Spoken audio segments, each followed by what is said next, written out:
I hate real estate agents. Well, you're not the only one. I would say that most people really do seem to hate real estate agents. And let's face it, there are some bad ones. I mean, they can be pushy, non-communicative, salesy, and in my opinion, that's the worst one. Unethical, greedy, vultures. Vultures. What does that mean? I could go on, but I think you get it. But here's the thing. There are things that you as a home buyer should never say to your agent in order to really protect yourself. So today, we're gonna go through some of those things that you should never say to your agent, as well as give you some really good tips to help you vet the agent before you commit to working with them. So let's dive right in. So the first thing that you should really never say to your agent is, "I'm not in a rush." The reason that you shouldn't say this is because they may not give you the attention that you really deserve. For those bad agents, all they will hear is, "This is gonna take too long to get my big fat check," and they will not take you seriously and they will waste your precious time. But even with good agents, and I promise you, they do exist, when an agent does hear this, they just may think you're not serious, which could lower their urgency in looking for a home for you and really finding you the best deal. If an agent has several clients at the same time, which most working agents do, and the rest of them are ready to buy, and you tell them, "I'm not in a rush," they just may not prioritize your needs, which can leave you feeling disregarded and frustrated. So instead of saying you're not in a rush, try something like this. "I'm looking for the right house, but I am ready to move really quickly if the right house comes along." This tells your agent that you are serious about buying, but you're not going to jump at just anything. It keeps you on their radar as a motivated buyer without making you sound desperate. So the next thing that you should never say to an agent is, "I don't need an inspection, I bought homes before," or anything like that. I get it. You may think you know enough and you don't want to spend the extra money. Or after weeks or maybe even months of house hunting, you might be exhausted. You finally found the house you love and maybe it does seem perfect. So you start thinking, "Do I really need an inspection? I mean, it looks fine." Well, guess what? That kind of thinking can cost you thousands. Or worse, leave you with a house full of hidden problems that turn your dream home into a nightmare. And when one of those bad agents hears this, it is a win for them. No inspections means an easier, quicker sale. They will not encourage you to have an inspection, and they would be wrong. Skipping an inspection is basically like playing Russian roulette with one of the biggest investments of your life. Even if a house looks pristine on the surface, there could be serious issues lurking underneath. Faulty wiring, a leaky roof, mold, foundation problems. The list goes on. And these aren't things that you can just brush off. They're the kind of issues that can turn this great deal into a huge money pit. You think you're saving time or a little bit of cash by skipping the inspection, but in reality, you could end up paying more in repairs down the line. And if you're in a hot seller's market and there's really no time to do an inspection, ask your agent about doing a pre-inspection, meaning you inspect the house before you write an offer. You need permission from the seller, but if you specify it's for information only, it will be quick, take about an hour, and the end result is you're going to be writing a much cleaner offer. Most of the time, sellers will agree. This way, you have professional eyes looking at the house for all those big ticket items that may cost you a lot of money in the future. Your agent should be able to provide you with a list of certified licensed inspectors that you can call and compare their rates and availability and really look them up and look up their reviews. If your agent doesn't have a vetted list, honestly, I would question their experience in the field. But don't misunderstand me. If you want to use your own inspector, you should. Never ever feel pressured to use one of the inspectors on your agent's list. The next thing that you should never say to your agent, especially if you're inside the house that you're touring, is anything like, "I love this house. This is my dream house. I need to buy in the next couple weeks." Anything like that, you get it. This is one of those statements that just sounds like you're being really enthusiastic and you're ready to go. But trust me, it is one of the worst things you can say. And here's why. First of all, you're immediately giving up some of your negotiating power. These days, most homes have cameras in them. And if the seller hears you saying this to your agents, they will know that they've got you and they will act accordingly. Also, if you have one of those bad agents, they may think you're just an easy sell, which could mean mean less effort negotiating on your behalf. Instead of blurting out, "This is my dream house," slow down, take a breath. Here's what you should say. "I really like this place, but I want to review all the details before I make any decision." This gives you time to properly evaluate the home, hopefully do an inspection, research comparable sales, and most importantly, think rationally. So here's a pro tip. Even if you're ready to accept any offer because this is your dream house, don't announce it up front. It's like playing poker. You don't want to show them all your cards right away. Let your agent negotiate on your behalf from a position of strength, not desperation. When you show that you're willing to walk away if something isn't right, you maintain control of the situation. You're less likely to overpay or get stuck with a house with hidden issues. The next thing is, I don't need to look at the comps. I know the area. Zillow said, oh boy, where do I start with this one? First off, no matter how much you think you know the area, the truth is the market shifts constantly. You might have lived in that neighborhood for years, but unless you're actively tracking recent sales, you're not going to have the most accurate picture of what homes are actually selling for. The bad agent, they'll be thrilled. Less work for them, and they won't care that Zillow has never been inside this house. So here's the thing. Zillow uses an automated algorithm that pulls in data from various sources, but is not always up to date or accurate. It doesn't account for specifics of each property, like unique renovations, the condition of the home, or local market trends that can swing prices up or down. When you say, I don't need to look at comps, you're essentially flying blind. Comparable sales, or comps, are critical to understanding the true market value of the property. They give you real-time insights on what similar homes have actually sold for. And that's the key. Just because you know the area, it doesn't mean that you know what's happening in the market right now. A house down the street may have sold for top dollar just last year, but that doesn't mean that this home is going to get the same price today. A good agent will happily provide comps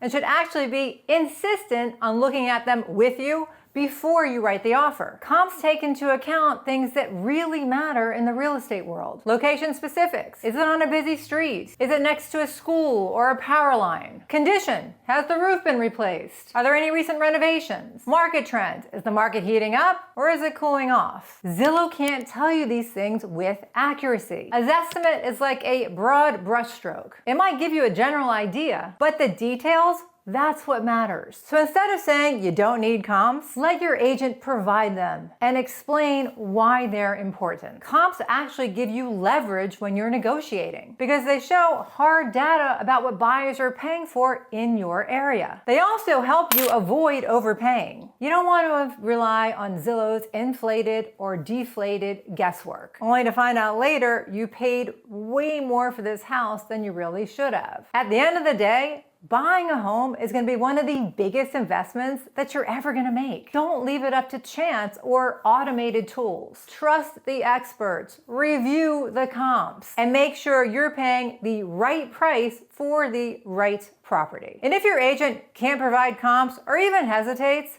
fire them and get a new agent. While we're talking about finding you a really good agent, if you are unsure about how to go about this and you like to chat or you want my help, I have access to a huge resource of agents that are vetted all across the country, and I'm happy to hook you up. There is a link in the description of this video that has this short form. Fill it out, and I will give you a call. Or if you just prefer to pick my brain and you just want to chat, send me an email, we'll set up a time. I am happy to help. One more, and then we're gonna get to some really good tips on how you can vet your agent to make sure you get a really good one. Never say to your agent, I just don't wanna commit to one agent. Now I get it. You wanna keep your options open. And maybe you think by working with multiple agents, it may help you find your dream home faster. But here's why that approach can actually backfire. When you tell an agent that you're not willing to commit, you're sending a clear message. I'm not loyal, and I'm just using you as one of my options. And guess what? That agent will most likely respond by putting in minimal effort. Think about it from their perspective. Why would an agent spend multiple hours researching listings, making appointments, negotiating on your behalf, only to possibly not even get the sale because another agent is doing the same thing with another house at the same time. It's like working hard for a paycheck that you're not sure you're ever gonna get. When you tell your agent that you're shopping around with multiple agents, you're actually telling them you're expendable. And that is not gonna motivate them to do their best for you. But there's more to it than just effort. Let's talk about confusion and miscommunication. When you're working with multiple agents, you're creating a messy situation. You're juggling multiple agents, multiple listings, and multiple communications. And things start getting complicated really fast. With the new NAR settlement rules, you need to have a signed agreement with your buyer's agent before you start touring properties with them. Could you sign an agreement for just one day or just one property? Yes, you can. But imagine a world where you've signed an exclusive agreement with one agent and then another agent finds you a home. You could end up owing commission to both agents. This can get really messy, and it's not the kind of headache that you want during the home buying process. So instead of spreading yourself thin with multiple agents, here's a better approach. Do your research up front. Interview several agents and find the one that you feel comfortable with and who really understands your needs. Once you've got the agent that you really trust, they'll be more motivated to go the extra mile for you because they'll know that you're serious. A good agent will know you, your preferences, and what you're really looking for in a home. They'll start thinking proactively and might even send you listings that haven't even hit the market yet. Insider access that you won't get if you're bouncing around with multiple agents. So instead of saying, I don't want to commit to just one agent, try saying something like this. I'm looking for an agent that I can trust to help me through this process. Once I find that, I'll work exclusively with them. This shows that you're serious, but also that you're thoughtful about who you choose. Once you've found the right agent, they'll be much more likely to prioritize you, offer you their best service, and fight for the best deal on your behalf. If you have any questions about anything we've talked about so far, you can put them in the comments, or like I said earlier, you can email me and we can totally talk about anything you want. So how do you vet a good agent? Okay, let's go through this quickly. Number one, start with referrals and reviews. Ask your friends, your family, your coworkers who have recently bought homes or sold homes in your area for recommendations. Agents thrive on referrals. And if you trust someone that's had a really good experience, it's a really good sign. Also, check online reviews like Zillow. Zillow's actually good for this. Realtor.com and Google. Look for agents with high ratings and consistent feedback. But be cautious of any agent that has very similar reviews, all like super glowing, saying the exact same thing. You want somebody that's authentic. And quite honestly, ask any agent for referrals from their past clients. They should happily give you some. Call these people, ask them about their experience with the agent. Ask them anything you want. This is the best way you can really see how these agents work, how they communicate, and if it's gonna be somebody good for you. Number two, check their experience. You want an agent that knows the market inside and out. Don't be afraid to ask how long they've been in the business and how well they know the area. They should know the neighborhoods, the schools, price trends, and any hidden gems or challenges. Red flag. If they don't have much experience in your specific market, or if they're new to the industry, they may not have the contacts or the knowledge to navigate tricky deals. Number three, ask about their strategy. A good agent will have a clear, proactive plan for helping you buy or sell your home. Ask them about how they're going to approach your specific situation. What's their strategy for negotiating in a hot market, for example? Number four, check their availability. How busy are they? You want an agent that has time for you, but also has enough business to show that they are in demand. Make sure they're not juggling too many clients at once, which can lead to slower responses and less personal attention. Some questions to ask are, how many clients are you currently working with? Will I primarily be working with you or with another team member? What's your preferred method of communication, and how quickly do you typically respond? That's really important. And a red flag for this is, if they're impossible to reach or don't respond to emails, calls, or texts during this interview process, it won't get any better later. Number five, Ask about their connections. Real estate is a network-heavy business. A good agent should have a solid network of other professionals like lenders, inspectors, and contractors that they can refer you to. This is crucial when you need something like a quick inspection or a competitive mortgage rate. Some questions to ask them. Can you recommend good mortgage brokers, inspectors, or contractors? How strong are your relationships with other real estate professionals? This is really important. Number 6, interview at least 3 agents. It's important to meet with several agents to compare their experience, strategy, and personality. Things to evaluate. Do they listen to your concerns? Or are they pushing their own agenda? Are they professional and punctual? Do you feel comfortable and confident in their ability to fully represent you?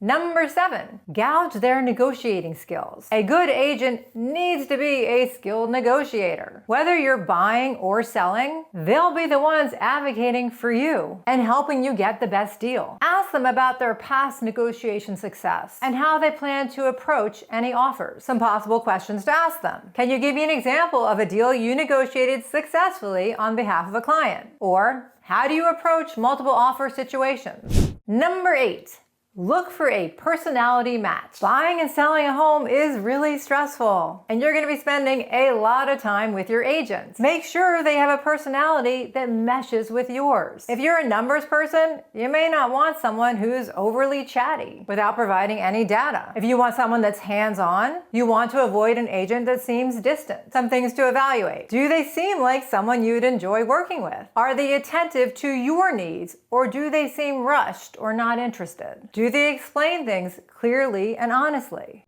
Number 9, ask about their fees. This is really important since the NAR settlement. Be upfront about what the financial expectations are and what services you're going to be getting for that fee. And finally, number 10, check their licensing and track record. Before you sign anything, make sure that agent is licensed and in good standing with your state's real estate commission. You can often find this information online. You can also check for any disciplinary actions or complaints that may have been filed against them. Some questions to ask. Are you licensed and insured? Have you ever had any disciplinary actions taken against you? I hope this was helpful. Like I mentioned earlier, if you want my help finding you a great realtor anywhere in the country, just click that link in the description, fill it out to short form, and I will definitely give you a call. Or if you just want to chat, pick my brain, send me an email, we'll set it up. If you missed my video on houses I would never buy, definitely check that out next. Thanks for watching. I do appreciate it. Bye.